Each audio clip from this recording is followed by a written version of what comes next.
Political situation in Goa after Mr. Parrikar got admitted in the All India Institute of Medical Sciences seemed to have kind of settled down to a large extent, albeit temporarily, because now there's been a cabinet reshuffle, and there's some of the senior ministers like Vijay Sardesai and Sunil Davlikar have assumed some kind of a position of importance, where they plan to keep the cabinet together and start functioning. Though this is a short-term kind of an arrangement for two reasons. Mr. Parrikar himself is critically ill. Elections are coming forward, but at this point of time, Goa needs to get back to governance. It needs to deliver.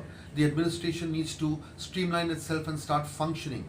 There are critical departments that are lying in an absolute comatose state for a very long time.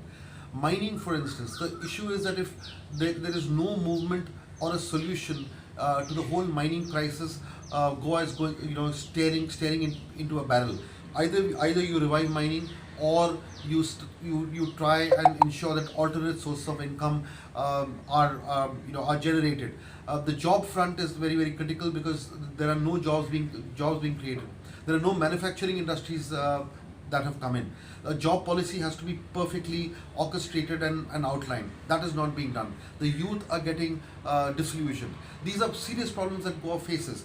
Now, the casino policy has been tabled, but the rules governing the casino policy need to be framed and outlined. And on the 30th is actually the deadline before which all the casinos need to move out of the river Mandovi. Obviously, that is not going to happen, but a policy needs to be actually framed. That is also not happened.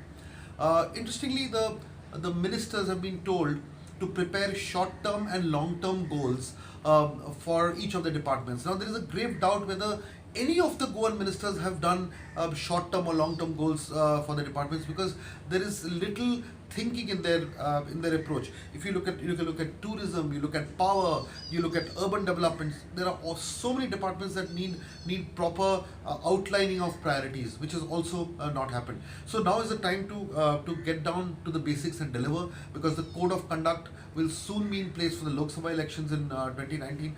Goa does not really have much time, and it really does not have enough manpower and thinking to take Goa forward. It is indeed a crisis. It can be solved, but personally speaking, I do not think there is enough seriousness yet to get down and work for most of the ministers in this government.